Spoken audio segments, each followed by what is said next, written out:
Hello सांग मैंने आज गोटे मिनी ब्लॉग को स्वागत करुच्ची। जय जगन्नाथ। केमती अच्छा आपण मैंने आज मॉर्निंग रे आइंष बारी जेहेतु आज शुक्रवार से मत मार्केट जीवार थिला माछ आने एबे मॉर्निंग रे उठी बाहरी गलु माँ झील माछपाई। ये देखु आम कॉलोनी रे बाहरिलु। देखु आम कॉलोनी दृश्यटा पूरा ठंडा एत मॉर्निंग रू ठंडा होउची न आनिले तो खाई परिबानी से निजे जीवाकू पड़िला।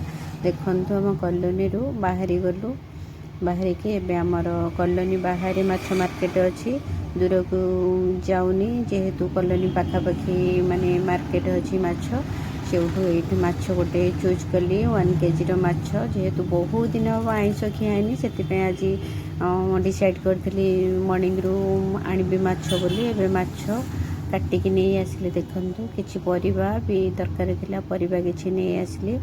एबे देखंतु मोर माछ किना सरी गला। एबे पळे आसिली आसिके गाड़ी रखी आमर कॉलोनी रो एंट्रांस रे सब जिम पाई आम सोसाइटी रो सब करा हेछि जेहेतु मते समय होइनी आसिया पई मॉर्निंग रे बहुत सारा काम सेति पई एबे मु कहले टिके रही जिबा टिके एठी जिम करि देबा एक्सरसाइज जिबा। एठी देखंतु कॉलोनी रो माने सोसाइटी रे हमर एमती सब प्रकार जिम पड़ी जी चाहिए समस्ते भी एठी करि परिबे। पिला माने एठी सब प्रकार मेसीन पड़ी जहाँ जहाँ आम एक्सरसाइज दरकार ये मुझे एक्सरसाइज करदेली। ये एक्सरसाइज कर घर को फेरी आसिली पुणी आसिले बहुत सारा कम करार अच्छी से पलि आसिली। आसिकी ये देखु एबे मो प्रथमे माछ को पूरा परिष्कार कर धुआ धुई कर नेली से हलदी लुण पकईदेली। हलदी लुण पकई भल से गोले गाले देली। देखु ये मोर माछ पूरा ऑलरेडी रेडी हो गला। एबे सेपटे पैन बसई थी ऑयल गरम हो गला। एबे माछ को सब से पकईदेली भाजिया पई। एपटे माछ भजा भजा होची। ये देखंतु माछ ये मोर फ्राए ऑलरेडी हो गला। माछ को सब काढ़ी नेली।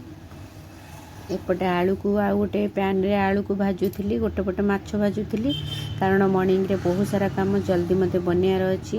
एपटे मो ऑयल नेली कंचा लंका किछि पंचु फुटण नेली माछ को टिके मोर फ्राए करिवार अच्छी। एटी टमाटो किछि देली सेते मसला देली अदा रसुण पियाज कंचा लंकार गोटे पेस्ट बनई ताकू देकी भल से कषि नेली। तापर अल्प किछि पानी देली जेहेतु मते पूरा सुखा सुखा माछ फ्राए करिवार अच्छी पखाल रे खाइबार अच्छी से एथरे माछ को पकई देली। माछ को पकई किछि समय टिके फुटई देली। तापर धनिया पत्र किछि ऐड करि देई ताकू उल्टा पल्टा कर देली। एठी मोर माछ फ्राए पूरा ऑलरेडी हो गला जेहेतु पानी रहिबनी पूरा सुखा सुखा रहिबो। एठी देखंतु मोर माछ मन पूरा रेडी हो गला। एपटे पैन रे माछ भजा सरी जाइछि सेथरे जीरा फुटई देली। एटा अदा रसुण सोरिष मसला सब एकाठी मु मसला कर देइथिली ताकू पकई देली। सेतरे हळदी लुण चिल्ली पाउडर जीरा पाउडर मीट मसला पाउडर सब प्रकार मसला पकई मसला को भल से कषि नेली। जेहेतु एपटे भी गोटे करी बनियार अच्छी सेपटे फ्राए पखाल पई माछ फ्राए बनई देली मसला देकी। एपटे करी पई आलू कषिकी रखिथिली ताकू पकई देली मसला सहित आलू को भी भल से कषि नेली। एठी देखंतु आलू मोर भल से कषि हो गलानी सेतरे टिके कट्टा टमाटो पकई देली। तापरे पानी दे देली। पानी दे ताकू भल से गोले नेली। करी को देखंतु केते बढ़िया होईची कलरफुल होईची जेहेतु सब प्रकार मसला पकईकी मु ताकू एकाठी ग्राइंडिंग कर देईची। तरकारीटा बहुत टेस्ट लागिवो एमती बनइले। देखंतु एबे मोर आलू भी जेहेतु मु कषारे आलूटा सिझी जाइतला जल्दी सिझी गला से माछ को ऐड कर देली। धनिया पत्र किछि ऐड करी मोर तरकारी प्रस्तुत हो गला।